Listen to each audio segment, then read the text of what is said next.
Muy buenas tardes a todos, les habla Jessica Morales, gerente de ventas de transformadores, sector privado. IEM, empresa mexicana con más de 70 años de experiencia, líder en el mercado eléctrico con soluciones para la utilización y transformación de la energía. Continúa con su programa de capacitación a través de conferencias técnicas preparadas especialmente para ustedes y tiene hoy el placer de presentar el tema Diagnóstico mediante pruebas en campo para transformadores, impartido por nuestro instructor experto, el maestro en ciencias Rodrigo Ocón Valdés, quien actualmente se desempeña como gerente de tecnología. Antes de comenzar, permítanme invitarlos a nuestra dinámica de preguntas y respuestas con nuestro panelista. Para ello, ingresen nombre y apellido en el chat ubicado en la barra izquierda de su pantalla. Al finalizar, abriremos un espacio para contestar las preguntas que amablemente nos hagan llegar. Recuerden que daremos prioridad a las que lleven nombre completo. Es muy importante su retroalimentación. Les invitamos a contestar una pequeña encuesta que depositaremos en el chat y en el código QR al final de la presentación. Sin más que agregar, iniciamos. Adelante, maestro Con. Muchas gracias, Jessica. Muy buenas tardes, bienvenidos a esta serie de webinars que hemos preparado para ustedes. En esta ocasión vamos a tocar un tema que está relacionado con el diagnóstico y las pruebas para transformadores. Vamos a tocar básicamente los temas que presento por aquí. Vamos a iniciar, ¿verdad?, platicando un poquito sobre los conceptos generales del transformador, hablar un poquito del ciclo de vida, las causas de fallas, ¿verdad?, de estos equipos tan importantes en el sistema. El transformador pues está subdividido en subsistemas, ¿verdad?, y que son muy importantes precisamente al momento de realizar el diagnóstico. Vamos a trabajar con las pruebas propiamente dichas, las pruebas de diagnóstico, y finalmente hablar un poquito sobre normativas, ¿verdad?, que pueden ser usadas para el diagnóstico de los equipos. Muy bien. Ingresando de lleno al tema, bueno, hablamos de que un transformador de potencia pues es un elemento fundamental.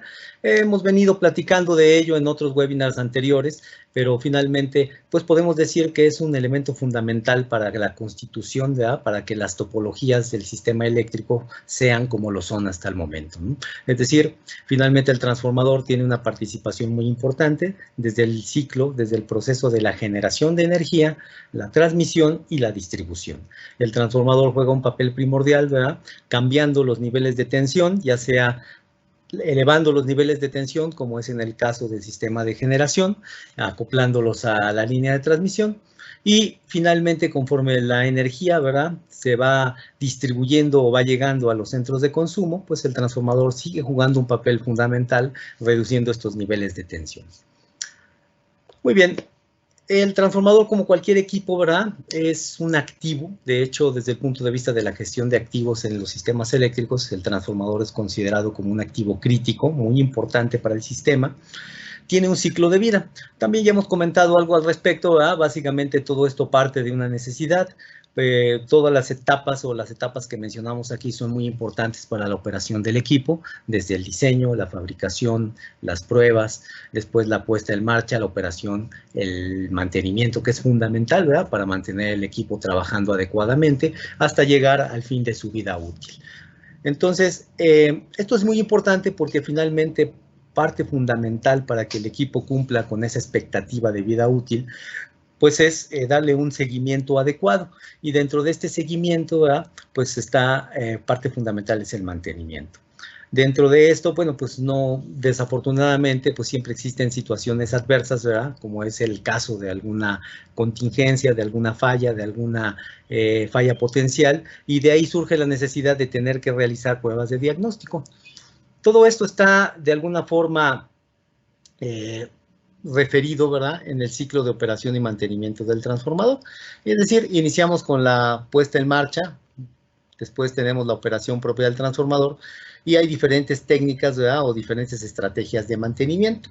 Aquí normalmente cuando se hacen los mantenimientos, pues normalmente pueden ser periódicos, pueden ser predictivos, etcétera, como lo platicábamos en una plática anterior. Finalmente vamos a llegar a un punto en el cual se tiene que realizar la evaluación, ¿verdad? Se evalúa el equipo, se evalúan las condiciones en las cuales se encuentra y es muy importante realizar esa interpretación, ¿verdad?, de datos Y normalmente en ese punto es cuando yo necesito realizar pruebas especiales. Cuando el equipo no tiene ningún problema, bueno, pues es fácil, se evalúan las pruebas de rutina o las pruebas normales, y si todo está dentro de parámetros, pues el equipo puede trabajar sin ningún problema. Si no, entonces es cuando me auxilio de algunas pruebas especiales, ¿verdad? Y esto, como lo vamos a ir platicando más adelantito, ¿verdad? Pues es como un rompecabezas. Cada una de esas pruebas tiene un fin específico para tratar de localizar, pues, y tener de alguna forma un panorama de qué es lo que está sucediendo en el equipo. Bueno, es por demás, pero es importante comentar, ¿verdad?, que la confiabilidad de los equipos utilizados en todo el sistema eléctrico, ¿verdad?, tal como los transformadores, pues son muy, muy importantes, ¿verdad?, para cualquier compañía, ya sea de generación o de suministro de energía eléctrica. Pues cualquier falla, ¿verdad?, cualquier problema, cualquier, situación adversa que suceda con el transformador, pues provoca, ¿verdad?, provoca de alguna forma problemas, no solamente de suministro de energía, sino que esto se traducen también a problemas económicos, ¿verdad? Porque en muchas ocasiones a veces hay que no solamente solventar los costos de la reparación del equipo, sino también los costos, ¿verdad?, del no suministrar energía, etcétera. Entonces, esto también, si la falla es catastrófica, puede afectar incluso, ¿verdad?, condiciones del tipo ambiental, ¿verdad? Puede hasta dañar el medio ambiente, ¿verdad?, cuando hay un incendio o alguna otra cosa así. De ahí que sea tan importante mantener la confiabilidad de estos equipos. Desafortunadamente, ¿verdad?, como cualquier equipo, pues siempre tienen pues muchas situaciones de operación que ahorita vamos a platicar brevemente, que pueden llevarnos, ¿verdad?, a una condición de falla. Esta estadística que les presento por aquí, pues está sacada de SIGRE, es básicamente relacionada o tratan de segmentar, ¿verdad?, cuáles son las fallas más típicas o los elementos de falla más típicos en los transformadores. Ahí nos damos cuenta que los cambiadores de derivaciones y los devanados son de los aspectos que más tienen impacto, ¿verdad?, en la falla, o que más pueden provocar fallas en los equipos. Y esto está muy ligado, ¿verdad?, al ciclo de operación, al ciclo de vida del transformador, en la famosa curva de la bañera, es decir, lo podemos ver en la famosa curva denominada de la bañera, en la cual se representa de alguna forma, ¿verdad?, de una forma genérica, pues el porcentaje de ocurrencias de falla graficado en función de los años de servicio con los que cuenta el equipo. Normalmente en los primeros años, ¿verdad?, cuando el equipo es nuevo, cuando el equipo se está pues comenzando a utilizar o se está, como quien dice, acondicionando a su operación, normalmente ahí es donde se presenta una cierta cantidad de fallas, ¿verdad?, que se le llaman fallas prematuras. Después, en la segunda etapa, se puede decir que entramos a una estabilización, y cuando el equipo ya está llegando finalmente al término de su vida útil, por razones naturales de envejecimiento o alguna otra situación, pues las fallas tienden otra vez a incrementarse. Esto es de una manera general lo que es el comportamiento normal, ¿verdad?, de operación de un equipo. En el caso del transformador, decíamos, pues es un equipo como cualquier otro, ¿verdad?, en el sistema. Tiene pues una importancia natural, ¿verdad?, para la forma en la que operan los sistemas, pero su envejecimiento, ¿verdad?, hablábamos de que tiene un envejecimiento natural, está muy ligado precisamente a la vida útil de sus aislamientos. El transformador como tal, pues está construido con diferentes componentes, bobinas, núcleo, accesorios, pero uno de esos elementos fundamentales que se utilizan principalmente y que tienen una importancia fundamental para los equipos de alta y extra alta tensión son sus aislamientos. Estos aislamientos se puede decir que es una de las partes más débiles, por decirlo así, del transformador, de tal forma que se puede decir, ¿sí?, que la vida útil de un transformador es igual a la vida útil del aislamiento. Esto pues está de alguna forma ya estudiado, muy bien estudiado desde hace muchos años. El aislamiento pues tiene en función del tiempo de operación, de las condiciones de operación, pues va a tener un proceso de vida útil, ¿verdad? Hay varios modelos matemáticos detrás de todo esto, y bueno, es importante conocerlo porque finalmente pues es parte de la operación misma del equipo. ¿Qué es lo que puede provocar que el equipo falle? Bueno, hay muchas razones, en realidad hay muchas situaciones, sin embargo aquí pues traté de agrupar las que son las causas más típicas, las que tienen un mayor porcentaje de ocurrencia, ¿sí? Estas causas, bueno, comienzan con los disturbios eléctricos. Normalmente en el sistema pues está propenso, ¿verdad?, a este tipo de situaciones, disturbios eléctricos, por ejemplo, descargas atmosféricas, rayos, ¿verdad? Cuando los rayos, pues finalmente es parte natural, caen las descargas atmosféricas, generan transitorios electromagnéticos y bueno, pues estos transitorios, ¿verdad? Llegan a provocar problemas que en algunas situaciones dañan los aislamientos, dañan los sistemas, etcétera. Picos de voltaje, fenómenos de maniobra en interruptores, fallas línea-tierra, etcétera. Se puede decir que es una de las principales causas, ¿verdad? Por la cual muchas veces los equipos llegan a tener problemas. Otro aspecto, pues, es relacionado con lo que platicábamos hace un momento, que está relacionado precisamente con el deterioro de los aislamientos, ¿verdad? Existen factores, pues, que deterioran el aislamiento de manera acelerada.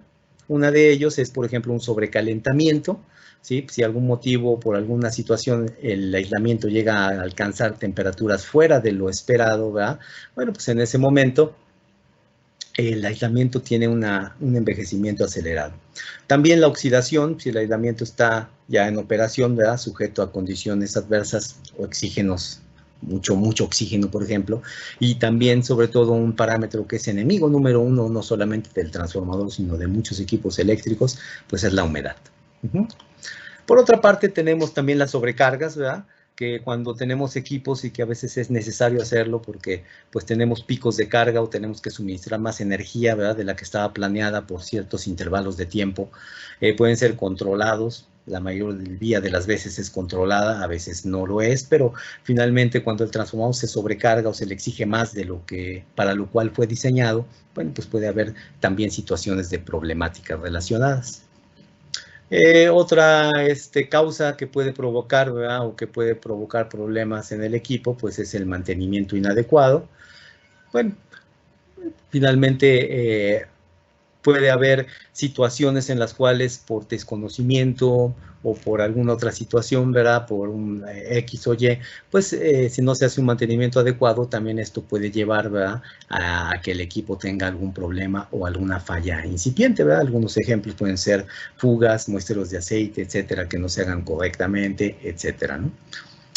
Bueno, malas conexiones, pues también, ¿verdad? Cuando en alguna cuestión de un mantenimiento o en alguna cuestión se hace alguna mala conexión, pues también pueden venir problemas incluso, ¿verdad? Llega a suceder que a lo mejor desde la misma fábrica puede llegar algún problema por ahí de una mala conexión o algún detalle y eso pues también puede provocar a la larga, ¿verdad? Un problemita en el equipo. Y finalmente otra causa que también es muy importante, ¿verdad? Es la humedad. La humedad, pues ya lo decíamos, es el enemigo número uno de muchos de los equipos. Cuando existe un problema de fugas, cuando existe un problema de algún empaque que se deteriora, etcétera, no solamente en el tanque, ¿verdad? Propiamente en el tanque del transformador y el aceite comienza a contaminarse, sino puede ser incluso en las terminales, las boquillas, que son elementos fundamentales, pues este aislamiento puede provocar fallas incipientes y a la larga, ¿verdad? Provocar que exista algún problema en el transformador. Muy bien, vamos a platicar brevemente de lo que son los subsistemas del transformador. ¿Por qué es importante entender los subsistemas del transformador?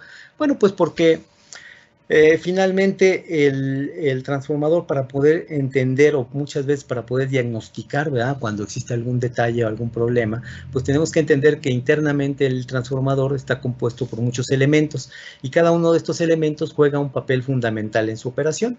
Pero viéndolos desde el punto de vista físico, ¿verdad? Es decir, tenemos que cada uno de esos elementos juega o tiene un rol, ¿verdad? En estos 4 subsistemas básicos.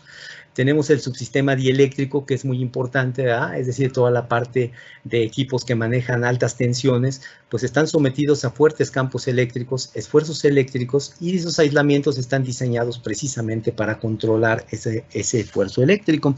Entonces, el subsistema dieléctrico, pues hay ciertos componentes que juegan un papel fundamental en ello, ¿verdad? Uno de ellos, pues es el propio aceite dieléctrico, precisamente, ¿verdad?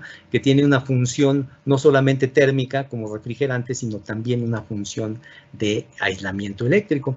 Propiamente, pues también el papel, el cartón, ¿verdad? Caen dentro de este rubro. Otra parte, otro subsistema muy importante del transformador, pues es la parte mecánica. Tienen que tener una robustez mecánica suficiente para soportar las condiciones de operación. Y entre ellas, una de las más importantes y más críticas, ¿verdad?, que llega a existir en estos equipos, pues es el cortocircuito.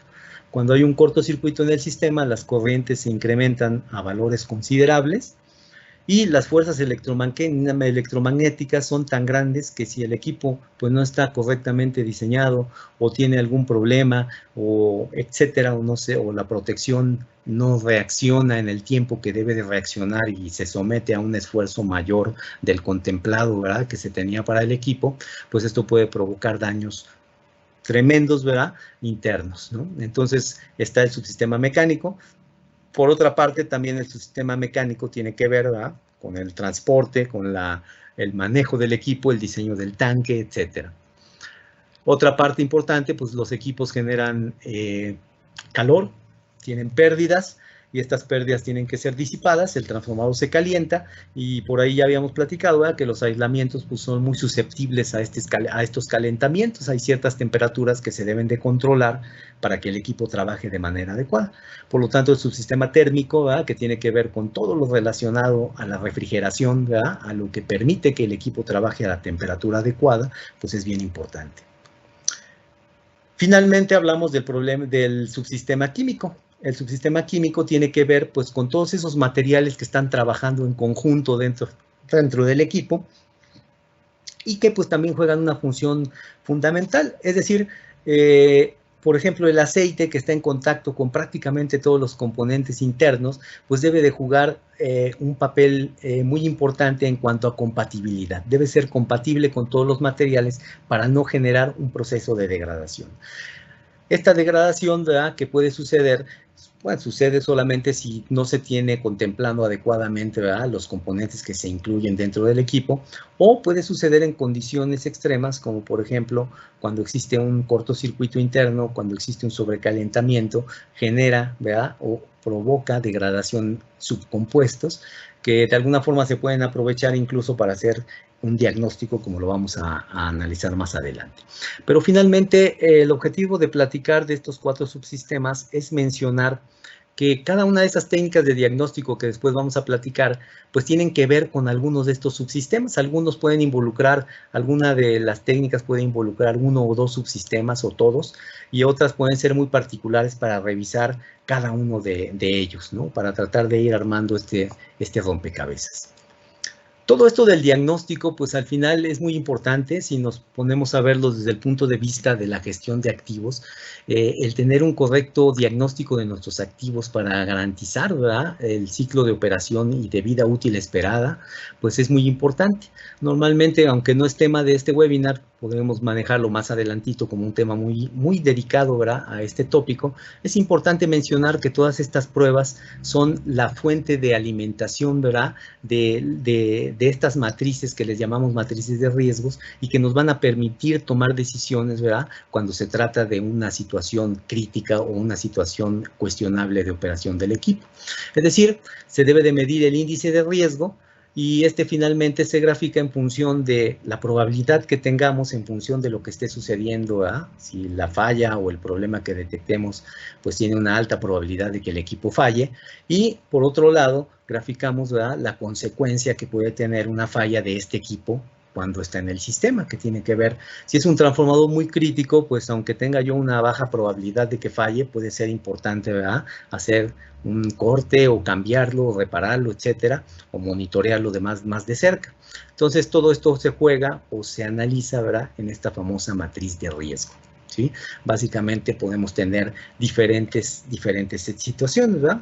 Puedo tener equipos que tengan alta probabilidad de falla, pero que su consecuencia sea mínima, ¿verdad? Y a lo mejor pues no hay tanto problema, puedo tomar la decisión de mantenerlo operando, pero puede suceder lo contrario. Esto es muy importante simplemente para contemplar que pues todo esto es o va ligado. Anteriormente platicábamos, como les comentaba, platicábamos sobre las pruebas típicas de rutina que se hacen en los transformadores. Estas que listo aquí ya de alguna forma las habíamos comentado en una plática anterior. No voy a ahondar a mucho detalle en cada una de ellas, platicaremos brevemente de estas para centrarme yo más en las pruebas especiales.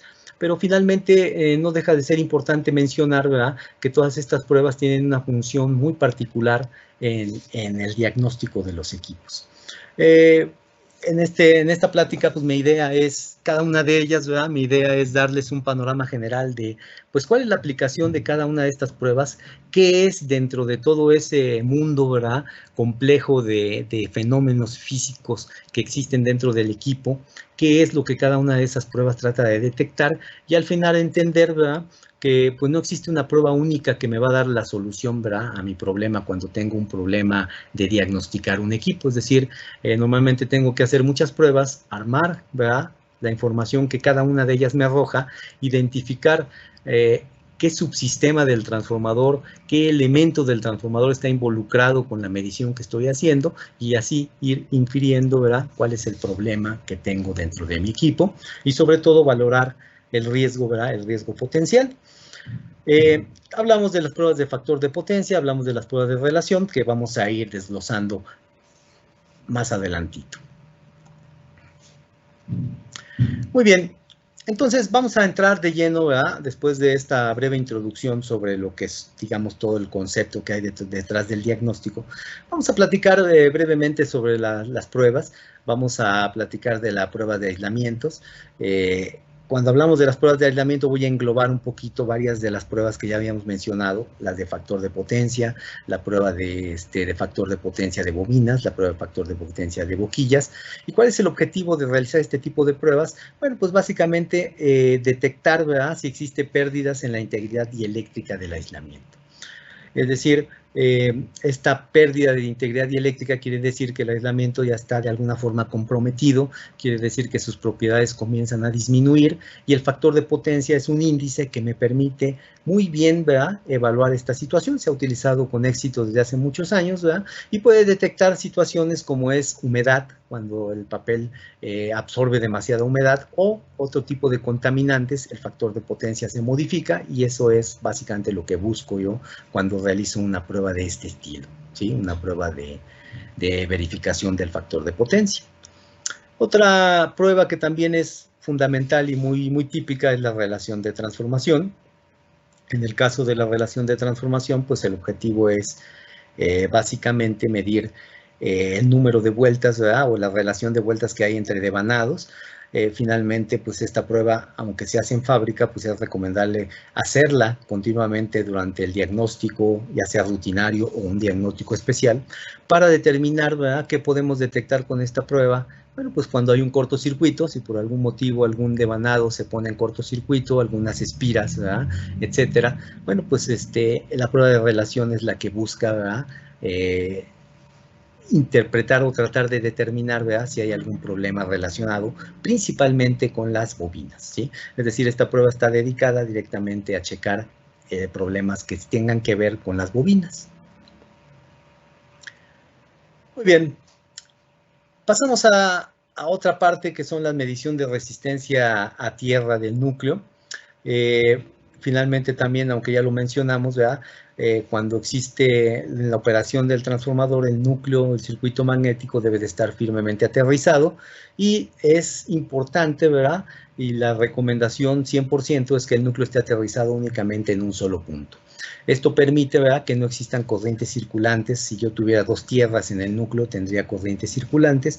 Entonces, el checar que el núcleo se encuentre aislado, ¿sí? Cuando yo solamente tengo una conexión de tierra, cuando lo desconecto, el núcleo debe de estar aislado. Eso me garantiza que cuando yo aterrice el núcleo, solamente va a quedar aterrizado en un solo punto. Entonces, esto me permite, como les decía, diagnosticar o detectar si existe una tierra intencional que no esté bien hecha o una tierra no intencional, ¿verdad?, que esté apareciendo por ahí. Muy bien. La medición de resistencia también, de resistencia eléctrica, ¿verdad?, del aislamiento en devanados, pues básicamente tiene la función de determinar si el aislamiento se encuentra en buenas condiciones, el aislamiento, principalmente el aislamiento mayor, ¿sí? Si tengo un problema relacionado con los aislamientos mayores, ¿verdad?, con las distancias que tengo, pues entre las bobinas de alta tensión a baja tensión o la baja tensión al núcleo o la propia bobina de alta tensión hacia el tanque, por ejemplo, en el caso de un transformador típicamente columnas, bueno, pues esto lo puedo evaluar a través de ver los parámetros de resistencia de aislamiento. Cabe mencionar, ¿verdad?, que estos parámetros normalmente son parámetros de tendencia. es muy importante, ¿verdad?, ir haciendo no solamente una medición, sino tener una bitácora de mediciones o una tendencia de ellos para ir viendo cómo se va comprobando el aislamiento. Probablemente con una medición podamos decir está todo bien, pero si ya vemos una tendencia y vemos una tendencia sospechosa a la baja, por ejemplo, bueno, pues entonces podemos empezar a pensar que existe una situación que hay que ponerle cuidado, ¿verdad?, al equipo. En el caso de la resistencia de aislamiento del núcleo, de los devanados, ¿verdad?, esto se cuantifica por medio de un índice que se conoce como el índice de polarización, ¿verdad?, que no es otra cosa más que la relación entre la resistencia que yo mida a los 10 minutos contra la que yo mida a 1 minuto, y pues hay algunos parámetros que de alguna forma ya están bien estudiados y me sirven, ¿verdad?, de trampolín o me sirven de soporte para poder tener un criterio de diagnóstico. Muy bien, otras pruebas importantes son la prueba de medición de capacitancia, ¿verdad? ¿Con qué está relacionada la capacitancia cuando yo mido la capacitancia de las bobinas? Básicamente con la geometría. Entonces, al estar relacionado con la geometría, ¿qué es lo que me va a permitir detectar problemas relacionados precisamente con deformaciones? Y básicamente deformaciones de índole mayor, es decir, como en la figurita que les pongo por ahí, si las bobinas, por ejemplo, se llegaran a mover por un cortocircuito, por un mal transporte, por X o Y motivo, bueno, pues la capacitancia va a cambiar y este cambio en capacitancia me va a servir como un indicador, ¿verdad?, para poder determinar si hay una condición riesgosa dentro del equipo. Otra prueba que también es importante es la medición de corrientes de excitación de baja tensión. Básicamente esta prueba me sirve para determinar cortocircuitos entre espiras, problemas del circuito magnético. Mucho está relacionado, ¿verdad?, con la operación del núcleo.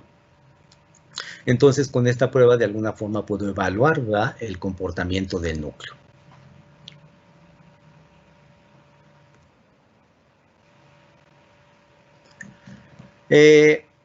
La resistencia óhmica, bueno, el medir la resistencia óhmica de los devanados, ¿verdad?, me va a permitir determinar problemas relacionados con falsos contactos en conexiones, en situaciones en donde hay transformadores que llegan a tener muchas cintas en paralelo, que cuando manejan altas corrientes, muchos conductores que están en paralelos, pues a veces puede llegar a suceder por X o Y motivo, ¿verdad?, que no estén bien conectadas, que se aflojen, que se rompan en un cortocircuito, por ejemplo. Bueno, pues entonces esto me va a permitir de alguna forma tener un parámetro de evaluación directamente de esa parte o de ese componente, ¿verdad?, de la que son las bobinas en el transformador. Entonces podemos ver circuitos abiertos, podemos ver problemas en contactos, sobre todo en cambiadores de derivaciones. Ahí cuando se realizan las pruebas de resistencia óhmica, pues es recomendable realizarlas en todas las posiciones si el equipo trae cambiador de derivaciones, ya sea de operación sin carga u con operación bajo carga o de operación bajo carga, pues es recomendado realizar mediciones en todas las posiciones para detectar, ¿verdad?, si no existe algún contacto, algún desgaste, ¿verdad?, que tengamos por ahí, y eso se podría visualizar o se puede visualizar cuando se realiza, ¿verdad?, la medición de resistencia óhmica.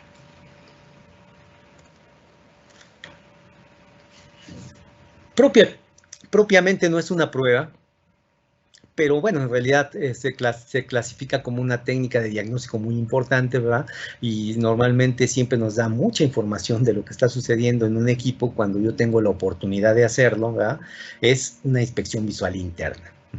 ¿Qué podemos ver cuando yo realizo una inspección visual interna? Bueno, pues cómo está por dentro del equipo, ¿verdad? Cosa que a veces pues es difícil imaginarse o intuir.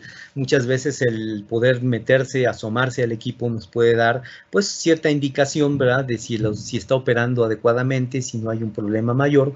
Y por ejemplo podemos hablar de que existan contaminaciones en el aceite, lodos, podemos tener desplazamientos, es decir, movimientos ya muy acentuados dentro del conjunto núcleo bobinas, cuñas flojas, devanados que ya están flojos, malas conexiones e incluso calentamientos excesivos por la coloración que se puede llegar a detectar en las conexiones. Ahí me puedo dar cuenta dónde se está sobrecalentando, o incluso, ¿verdad?, cuando se hacen inspecciones y llega a suceder algo extraño, que hasta objetos extraños dentro del equipo que nada tienen que ver con su operación lleguen a quedar por ahí olvidados, ¿verdad? Entonces, la inspección interna también juega un papel muy importante. Una prueba que ya un poquito más especializada, ¿verdad? Más especial, pero que también es muy interesante y que se recomienda hacer cuando hay una situación de duda, ¿verdad? Es la prueba de medición de impedancia de cortocircuito o la famosa reactancia de dispersión. Es muy similar a la prueba que se realiza en fábrica cuando se mide precisamente este parámetro que es la impedancia propia del transformador. Y como la impedancia internamente, así como el caso de la capacitancia, está directamente ligada con la geometría, ¿verdad? Con la geometría de las bobinas, principalmente este parámetro, si hay una variación, si hay un cambio en este parámetro de impedancia de cortocircuito en el equipo, quiere decir que hay una modificación en la geometría, ¿verdad? Mecánica. Es decir, básicamente está ligada con las deformaciones mecánicas del devanado. Ahí, bueno, pues en la figurita ponemos que esta impedancia principalmente depende del flujo disperso, ¿verdad? Que yo tenga dentro del transformador y también de la geometría, ¿verdad? No es lo mismo un transformador que tenga un valor alto de impedancia que un valor bajo. Normalmente, incluso en el diseño, pues para poder dar esos valores de impedancia se juega con estas geometrías. Entonces, sirve como una técnica de diagnóstico muy importante. De hecho, es una técnica, una prueba fundamental de diagnóstico cuando se realizan las pruebas de cortocircuito en los transformadores, es decir, cuando se le hace una prueba de cortocircuito a un transformador, uno de los parámetros principales de checar, ¿verdad?, si el transformador soportó adecuadamente ese cortocircuito es por medio de la medición de la impedancia de dispersión o la reactancia de dispersión del transformador. La reactancia de dispersión de alguna forma me da una idea de la integridad mecánica que tienen los devanados. Sin embargo, es un solo parámetro que se puede decir que ve la geometría en un rango muy estrecho, ¿sí? Solamente se mide a un cierto valor de tensión y en una sola frecuencia. De ahí que, bueno, pues por la necesidad de hacer un diagnóstico más a detalle cuando existen deformaciones menores, cuando el daño no es muy gran, muy apreciable y no se alcanza a visualizar en el cambio de la impedancia de dispersión, entonces surge otra técnica que es muy útil y muy moderna, llamarlo de alguna forma, que es el análisis de respuesta en frecuencia. El análisis de respuesta en frecuencia podríamos decir que de alguna forma es ampliar, ¿verdad?, el rango de medición de ese parámetro geométrico de la impedancia del transformador, pero en el dominio de la frecuencia, es decir, hacer mediciones en un rango más amplio. Esto me va a permitir, ¿verdad?, detectar movimientos y deformaciones más locales, es decir, problemas que ya estén muy puntuales, ¿verdad?, dentro del equipo y mucho enfocados a este subsistema mecánico, ¿verdad?, del que platicábamos hace rato, que es la integridad mecánica de los devanados. En forma general, ¿cómo funciona esta prueba de respuesta en frecuencia? Consiste en realizar un barrido en frecuencia, es decir, inyectar una señal de frecuencia variable, ¿verdad? Es decir, una serie de señales donde se va variando la frecuencia y se van tomando una medición, ¿verdad?, del parámetro de respuesta, que en este caso pues es función ya sea de la impedancia o de la admitancia del transformador. Entonces, normalmente cuando yo sé que el transformador está nuevo, cuando el equipo sale de fábrica y le hago una prueba de respuesta en frecuencia, esta me sirve como su huella digital o su información de referencia. Es decir, de alguna forma todos los transformadores van a tener una huella digital, una respuesta típica en frecuencia, y eso pues la voy a guardar, ¿verdad?, cuando yo sé que mi equipo está en buenas condiciones. Si después de que tengo un evento, algo que tenga que ver, ¿verdad?, que tenga que ver con un cortocircuito, que tenga que ver con algún problema de movimiento interno, en donde yo sospeche que la integridad mecánica se vio de alguna forma comprometida, pues es recomendable volver a repetir, ¿verdad?, esta misma prueba en las mismas condiciones y de alguna forma compararlas. Si yo comparo la respuesta inicial con la respuesta final, ¿verdad?, antes y después de algún problema en el equipo y obtengo los mismos resultados, puedo decir que la integridad mecánica se mantuvo adecuadamente, es decir, que no hubo cambio. Si de alguna forma hay una modificación, ¿verdad?, en esta curva de respuesta en frecuencia, bueno, pues eso implica, ¿verdad?, que de alguna forma algo sucedió internamente.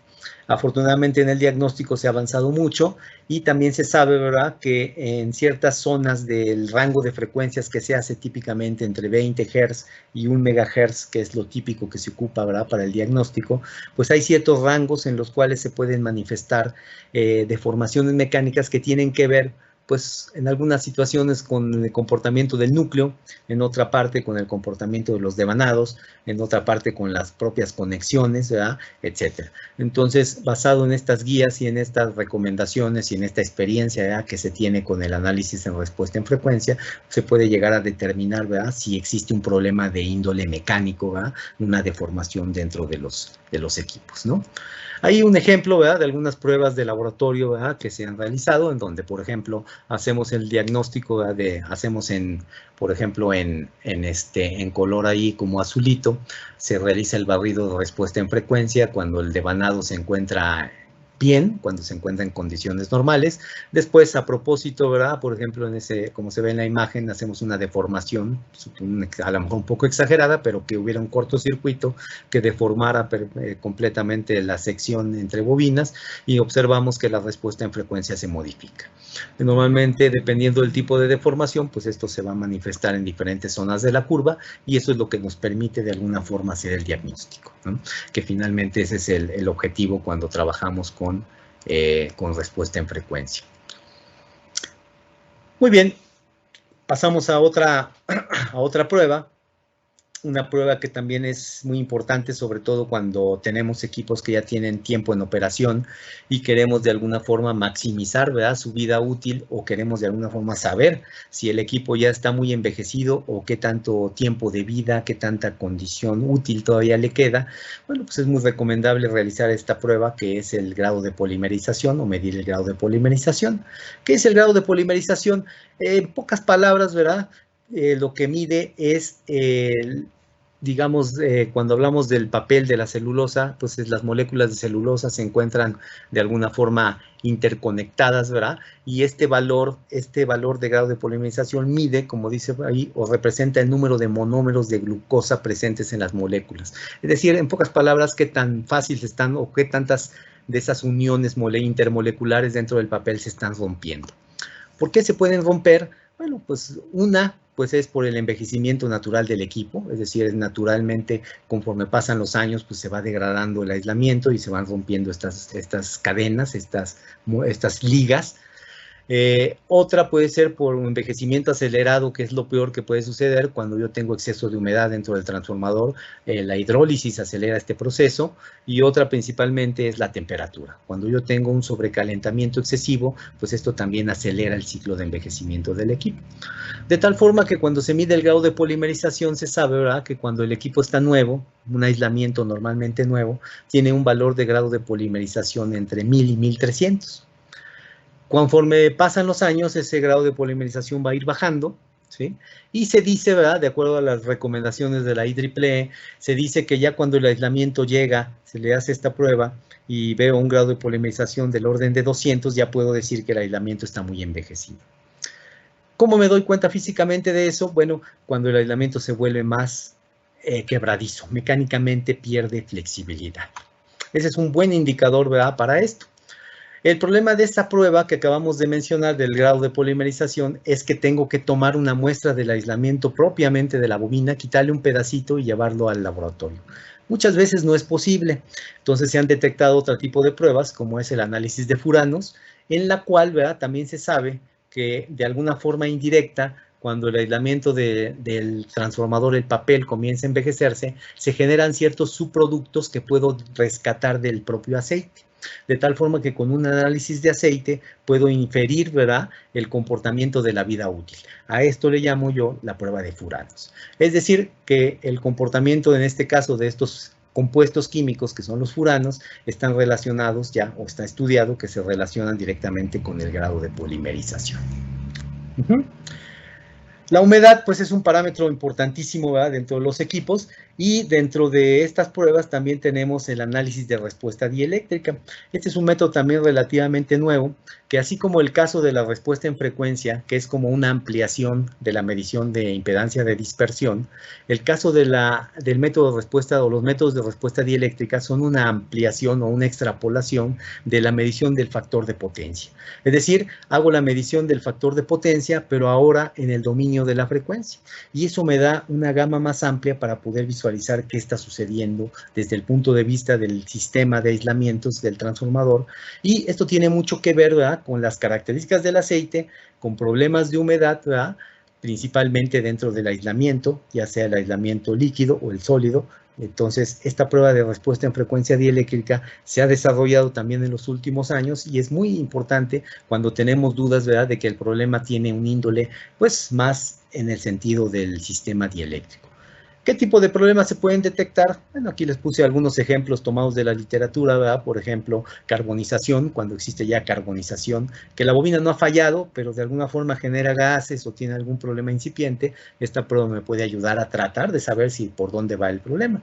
Cuando el aislamiento está muy envejecido, cuando el aislamiento tiene problemas ya de factor de potencia, o como en este caso, ¿verdad?, situaciones en donde incluso los blindajes de las boquillas no estaban bien colocados. Muy bien, estas pruebas pues son pruebas muy interesantes, muy especiales. También, y no es por menospreciar, pero finalmente es una prueba muy importante, ¿verdad?, la inspección externa física.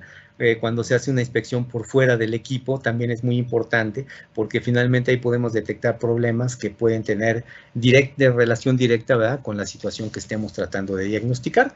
¿Qué problemas? Fugas de aceite, partes rotas, pinturas dañadas, defectos de estructuras, operaciones ruidosas, conexiones flojas, problemas en los ventiladores, bombas, etc. Entonces, la inspección visual, aunque tampoco es una prueba como tal, ¿verdad?, sí es una estrategia de diagnóstico muy recomendable que siempre se debe de seguir. Llegamos a una de las pruebas de diagnóstico más maduras que existe, que ya tiene más de 60 años de desarrollo y por lo mismo es una prueba muy madura. El análisis de gases, que consiste en tomar una muestra de gases, llevarla al laboratorio, obtener los subproductos que básicamente se generan dentro del aceite, y eso me permite interpretar, ¿verdad?, ciertas situaciones que pueden estar sucediendo dentro del equipo. ¿Qué situaciones? Arqueos internos, malos contactos, ¿verdad?, puntos calientes, descargas parciales, sobrecalentamiento de conductores, tanto en el aceite o que estén directamente en el aislamiento o directamente en las partes estructurales. Se puede determinar en función de los porcentajes, ¿verdad?, y la relación que yo obtenga de estos gases, que principalmente son los que pongo por ahí en la tablita, ¿verdad? Existe toda una normativa, una guía de referencia para el estudio, ¿verdad?, y correcta interpretación, no solamente de la interpretación de los resultados, sino también la correcta aplicación de los muestreos, que es parte fundamental en el diagnóstico de este tipo de situaciones, o el análisis de gases disueltos en el aceite. Muy bien. ¿Qué otra prueba de diagnóstico es muy importante y que, bueno, es una prueba muy útil y que ya se ha generalizado, mucha gente lo hace, pero es importante hacerla? La termovisión, puntos calientes, ¿verdad?, corrientes circulantes, bloqueos de enfriamiento, problemas con el cambiador de derivaciones, conexiones flojas. Algunas de estas situaciones pueden ser detectadas con la termovisión. Desafortunadamente, la termovisión pues está limitada, ¿verdad?, porque pues de alguna forma solamente puede ver el cascarón o lo que está por fuera del equipo, no puede penetrar hacia adentro, no puedo ver lo que está sucediendo muy adentro de las bobinas. Solamente cuando los componentes están muy expuestos, pues puedo alcanzar a ver este tipo de cuestiones. Típicamente las conexiones, pues siempre están, digamos, las conexiones de las terminales, las boquillas, etcétera, conexiones de tierra. Ahí sí puedo identificar puntos calientes. Bueno, finalmente es recomendable porque, nuevamente les repito, ¿verdad?, hacer un diagnóstico implica, así como lo hemos venido platicando ahorita con todas las pruebas que hemos venido mencionando, finalmente cada una de esas pruebas, si ustedes van observando, está dedicada a una parte del transformador, algunas muy enfocadas a las bobinas, otras muy enfocadas a los aislamientos, otras muy enfocadas a los accesorios, esta muy enfocada a las conexiones. Bueno, el conjunto, ¿verdad?, el conjunto de todas esas pruebas, ¿verdad?, nos va dando de alguna forma una herramienta o una serie de elementos que yo voy juntando, ¿verdad?, para lograr ir haciendo un diagnóstico integral. Muy bien, tenemos la otra prueba, que es el análisis acústico. Esta prueba es muy utilizada en campo cuando se tienen problemas de gases. Normalmente una de las deficiencias de la prueba de diagnóstico de gases es que la prueba es muy buena porque me dice que hay algo malo, ¿no? Hay un calentamiento, hay un cortocircuito interno, no sé, hay un sobrecalentamiento por ahí en alguna parte, pero no me dice dónde. Entonces yo tengo que localizarla, porque pues lo ideal es destapar, meterme y resolver el problema y saber dónde está. Entonces, de ahí, ¿verdad?, que existan otras técnicas como esta de análisis acústico, cuya función más importante es tratar de localizar, ¿sí? ¿Qué puedo detectar con esta prueba? Pues descargas parciales, ¿verdad?, internas, arqueos, en blindajes, malas conexiones, en boquillas, falta de buen contacto en los cambiadores de derivaciones, problemas de puesta a tierra, efectos corona que ya tenga yo en ciertas zonas del diseño, etcétera. Y la prueba basa su principio de operación, ¿verdad?, en la propagación de las ondas ultrasónicas dentro de los materiales. Es decir, haz de cuenta que como si fuera un doctor con su estetoscopio, uno va poniendo sensores en el tanque y va tratando de escuchar, ¿verdad?, por dónde proviene, ¿verdad?, esa señal ultrasónica, analizarla y tratar de triangulizar para buscar dónde está localizada. Normalmente cuando se aplica el análisis ultrasónico es porque ya se sabe o se sospecha o se tiene ya una certeza de que el equipo tiene un problema mayor interno y esta la utilizo más con fines de localización. Muy bien, todas estas pruebas, ¿verdad?, han evolucionado, así como todas las tecnologías van evolucionando conforme vamos avanzando. Y muchas de estas pruebas, pues como son tan importantes para estimar o de alguna forma valorar el comportamiento en operación del equipo, pues se han llevado a un monitoreo en línea, es decir, se han desarrollado equipos que permitan hacer estas pruebas directamente cuando el transformador está trabajando.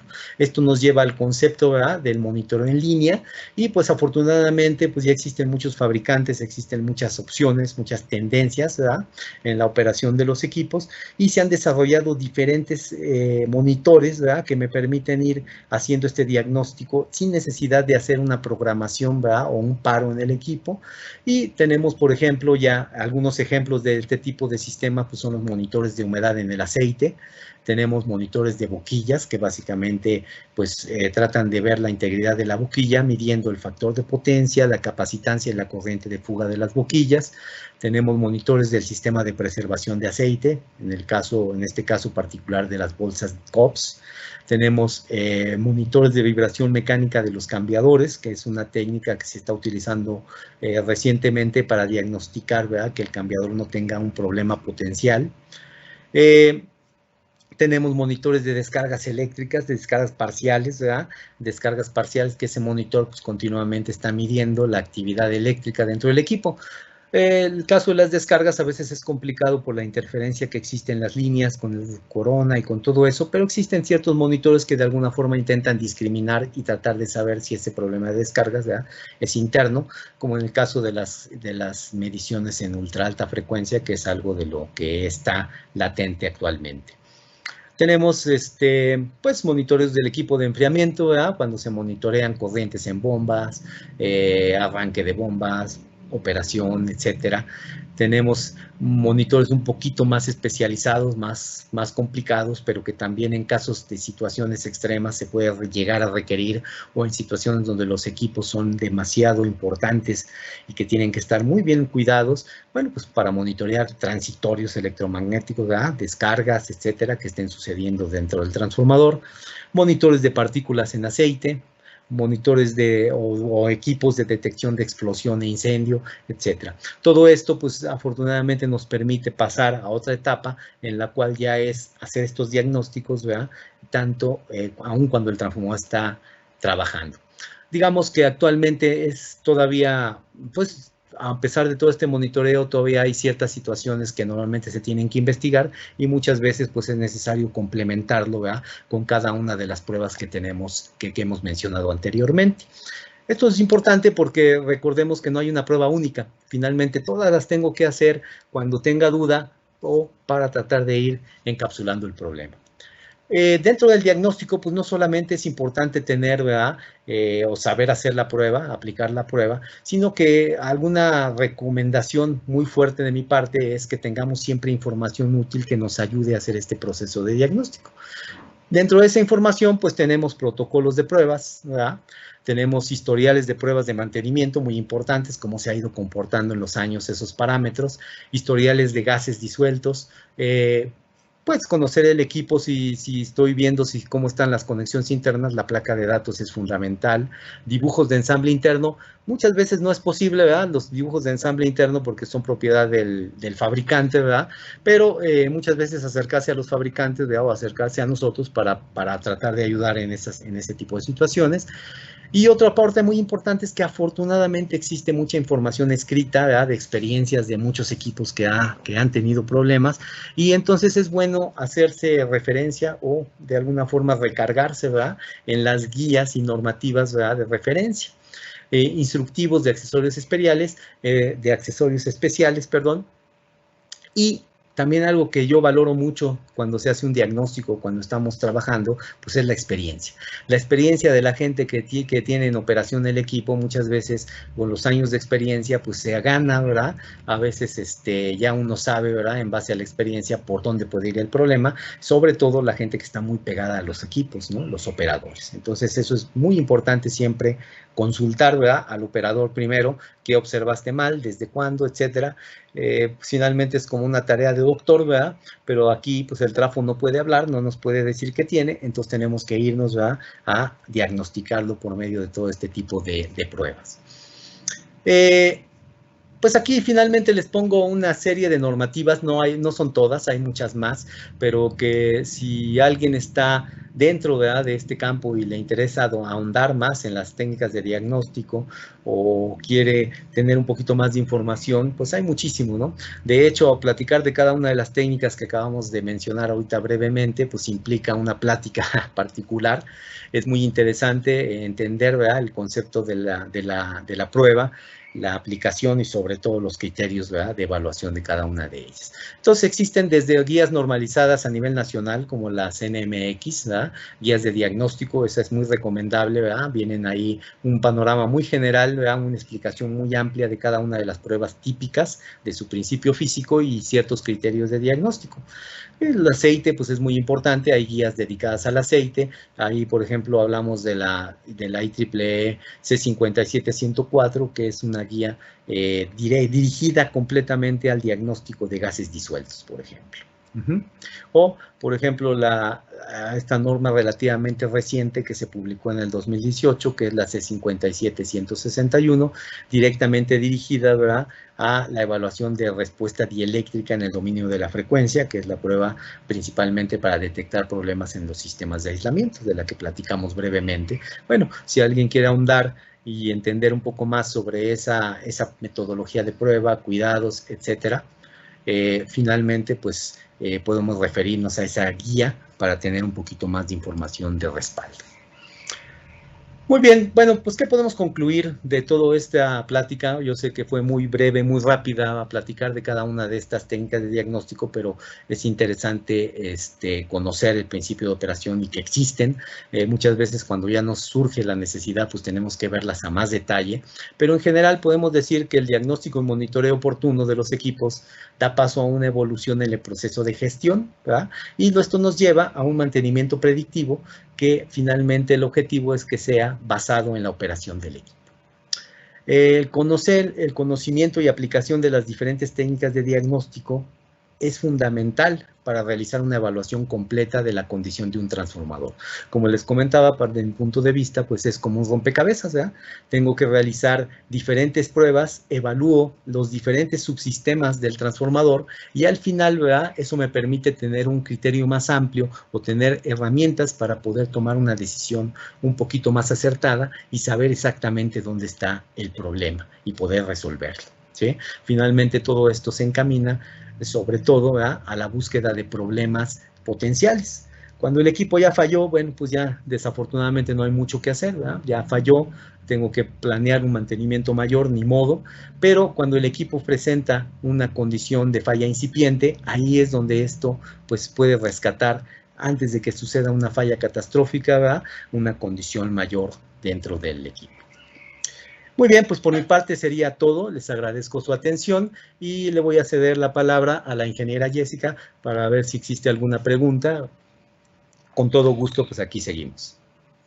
Maestro Rodrigo, muchas gracias por tu valiosa participación. Si les parece bien, pasaremos a nuestra dinámica de preguntas y respuestas. Primera pregunta. Margarito Ortiz, ¿cuál es el periodo de vida de un transformador? Muy bien, pues mira, básicamente se dice que debe ser entre 20 y 30 años, es lo que está incluso normalizado. Normalmente es el periodo de vida útil normal de los equipos. Esto es como todo, finalmente es una vida media estimada en base a los parámetros de operación normales. Si tú le das un mantenimiento adecuado o un mantenimiento muy bueno, pues esa vida se puede extender y también esa vida pues depende fuertemente de las condiciones de operación. No es lo mismo un equipo, ¿verdad?, que trabaje a condiciones normales, digamos, que trabaje siempre a su condición nominal y que tenga sobrecargas, a un equipo que esté siempre sobrado o que de alguna forma solo trabaje ciertas épocas del año, ¿no? De acuerdo. Siguiente pregunta. Rubén Arreola, si tengo un derrame de aceite en el transformador, ¿qué puedo hacer? Ok. Bueno, cuando tienes un derrame, pues ahí, bueno, ahora sí que suena lógico, ¿no? Pero hay que limpiarlo, ¿verdad? Finalmente, si por cuestiones ecológicas, pues es un daño ambiental, sobre todo con estos equipos que llevan aceite mineral. Normalmente, pues hay que tratar de utilizar algún absorbente, ¿verdad?, para tratar de absorberlo antes de que la tierra lo absorba, para evitar un daño mayor ecológico en el equipo. Y sobre todo, pues tratar de resolver el problema, que tendría que ser, supongo que si ese derrame es por una fuga, pues inmediatamente tratar de solucionar el problema, buscar tapar la fuga, ¿no? Si es en un empaque, si es en algún poro de la soldadura, etcétera, pues es básicamente la recomendación que hay que seguir, ¿no? Digamos, aquí algo sale a mi mente, ¿verdad? El hecho de que esto de los derrames, pues no es una situación solo de incomodidad, digamos, para el que lo está usando, sino que ya puede tener un carácter mayor, en este caso de impacto ambiental, ¿verdad? Entonces, ahí precisamente basado en ese tipo de situaciones, pues se han desarrollado nuevas tecnologías. Una de ellas, ¿verdad?, que abordaremos en un webinar más adelante, es hablar de estas tecnologías como son los aceites de origen vegetal. En estos aceites de origen vegetal, bueno, no quiere decir que el derrame ya no va a suceder, pero si llega a suceder es mucho menos nocivo para el medio ambiente, ¿no? Entonces, pues esa sería en principio, ¿verdad?, esa la cuestión. Siguiente pregunta. Julián Hernández, ¿cuál prueba es la más importante para que el transformador dure más? Bueno, en realidad no hay ninguna prueba mágica. Todas las pruebas son importantes. Como les decía, es un subsistema. Entonces, como subsistema como tal, pues si no está funcionando bien el sistema térmico, y aunque el sistema mecánico y el sistema dieléctrico estén en óptimas condiciones, pues el transformador va a fallar. Si el sistema sucede lo contrario, ¿verdad?, y todos los demás subsistemas están bien, pero tengo un problema en el subsistema mecánico, ¿verdad?, en las bobinas, pues va a fallar. De ahí que todas las pruebas tengan una importancia, pues básicamente igual. Es decir, tengo que diagnosticar que la bobina esté bien, pero también tengo que diagnosticar que los aislamientos se encuentren en buen estado. Entonces ahí es de la misma prioridad tener un buen control o evaluar el comportamiento del factor de potencia, y así como evaluar el comportamiento de la integridad mecánica de las bobinas por la impedancia o la respuesta en frecuencia. Es decir, no te podría decir que con una sola prueba o cuál es la más importante. Digamos, hay pruebas que se conocen más porque se sabe uno que dan más información, lo podríamos ver así, como decir, es más confiable. Pues cuando tengo una duda, lo primero que hago es sacarle una muestra de gases y llevarla a hacer una cromatografía de gases y un diagnóstico de gases disueltos, porque sé que esa prueba es muy confiable y que de alguna forma me va a decir si hay un problema o no lo hay, ¿no? Desde ese punto de vista podríamos decir, bueno, pues a lo mejor la prueba de diagnósticos de gases es fundamental porque es una prueba que de alguna forma es difícil que me mienta. Pero bueno, está bien, básicamente ese sería mi comentario. Siguiente, Gabriel Camarena. ¿Se tiene que seguir la normativa energéticamente para el buen mantenimiento del equipo? Sí, digamos, cuando hablamos de mantenimiento, en realidad depende mucho de los criterios propios de los dueños de los equipos, ¿no? Nosotros como fabricantes, cuando vendemos un equipo, cuando les damos un equipo, ¿verdad? Cuando diseñamos un equipo, pues tenemos cierta experiencia y se les dan guías de mantenimiento que son a nivel de recomendación y bueno, pues muchas veces es decir, tienes que hacerlo porque si no, no te va a durar el tiempo necesario. Yo normalmente lo comparo con lo que sucede con un automóvil, ¿verdad? Si tú compras un automóvil y tú tienes la opción, ¿verdad?, de llevarlo a servicio cada mes o te la puedes jugar y decir yo no, porque no quiero, porque no puedo. Bueno, finalmente ya es tu decisión porque el equipo ya está de tu propiedad. Sí existen normativas, pero esas normativas son más a nivel de recomendación, en las cuales te dicen, pues tienes que hacer para que te dure, si realmente quieres que te dure, bueno, pues tienes que hacer esto, llevar esto, y aparte las recomendaciones del fabricante, pues básicamente van encaminadas a eso, ¿no? Es decir, en pocas palabras, nadie te puede poner una pistola en la cabeza, ¿verdad? Pero finalmente sí es muy recomendable porque finalmente es un activo muy crítico y si quieres evitar problemas, pues lo mejor es llevar un mantenimiento adecuado. Siguiente, Rodrigo Antiveros. ¿Cómo se clasifican los transformadores? Clasifican. Bueno, la clasificación es muy amplia. De entrada podríamos, digamos, amplia en el sentido de que los puedo ver de muchos puntos de vista. Ahí te recomendaría consultaras en nuestro sitio, en nuestro canal de YouTube, un webinar anterior que tuvimos, ¿verdad?, relacionado con componentes y fundamentos de transformadores. Ahí hablo un poquito más extenso, ¿verdad?, de cómo clasificar los transformadores. Pero en principio te podría decir que la clasificación más general es decir, está en función de la potencia y podemos decir que hay transformadores de distribución y transformadores de potencia. Y el punto de división es la capacidad. Arriba de 500 kVA ya se dice que es un transformador de potencia y abajo es de distribución. Hay más formas de clasificar en función de la tensión, de la construcción, del tipo de aislamiento, el tipo de fluido de enfriamiento que utilicen. Pueden ser secos, pueden ser sumergidos en aceite, etcétera. Siguiente, Alan Hernández. Ante una caída o elevación de voltaje secundario, ¿qué puede hacerse en el transformador? Muy bien, ahí pues ese problema puede tener varias causas, ¿no? Cuando yo tengo una caída de voltaje en el secundario, ¿sí?, puede ser debido al propio comportamiento de la carga, si es que yo la carga la tengo conectada a través de un cable de longitud elevada, por ejemplo, la propia impedancia del cable puede provocar esa caída de tensión.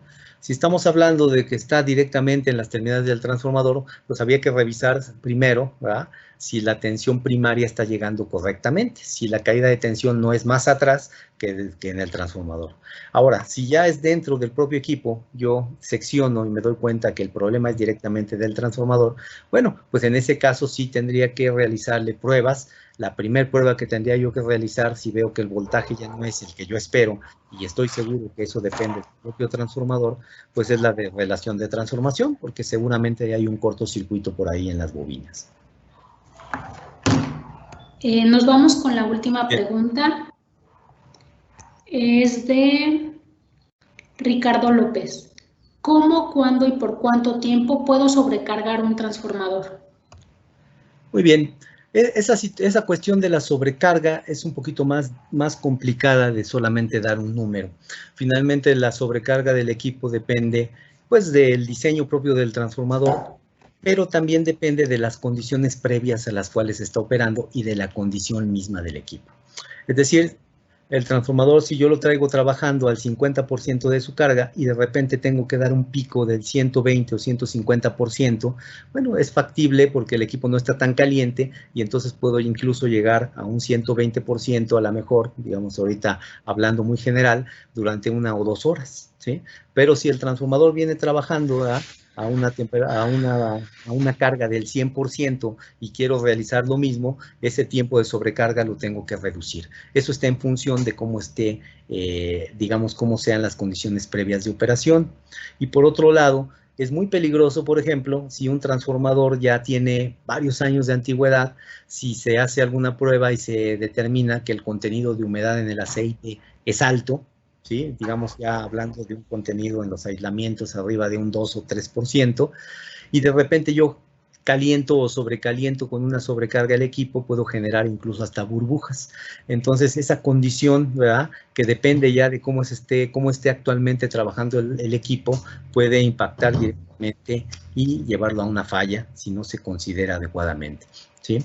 Las guías de sobrecarga, ¿verdad?, involucran hacer un estudio de los parámetros, primero de cómo está constructivamente el transformador y después de algunos parámetros que tienen que ver con cómo está trabajando, ¿no?, para darte una respuesta más confiable. Existe una guía por ahí que, si me mandas un correo, yo te la hago llegar, donde se habla muy a detalle, ¿verdad?, de las condiciones y todo lo que debo de tomar en cuenta para precisamente hacer esto que tú me comentas, que es la sobrecarga, ¿no? Muy bien. Bueno, pues llegamos al final. Nuevamente, gracias al maestro Rodrigo Con por su valiosa participación en este tema tan interesante, pero sobre todo gracias a ustedes por la participación. Las preguntas que no sean contestadas les pedimos nos ayuden reenviándolas al correo de nuestro ponente, recordándoles que su opinión es muy importante. Les invitamos a contestar la encuesta que depositaremos en el chat y en el código QR. No olviden seguirnos en nuestras redes sociales y en nuestro canal de YouTube, en donde podrán encontrar esta y otras conferencias que hemos preparado para ustedes. Y nos vemos en el próximo evento, así que no se pierdan este 23 de septiembre el tema Transformadores para puesta a tierra en conexión zigzag, en el mismo horario de 5 a 6. Y si tienen alguna solicitud o pregunta de índole comercial, mandar un correo a clientesiem@condumex.com.mx. Saludos a todos, sigamos manteniendo una sana distancia. Sin más que agregar, a nombre de IEM, gracias. Ok, muchas gracias. Hasta luego.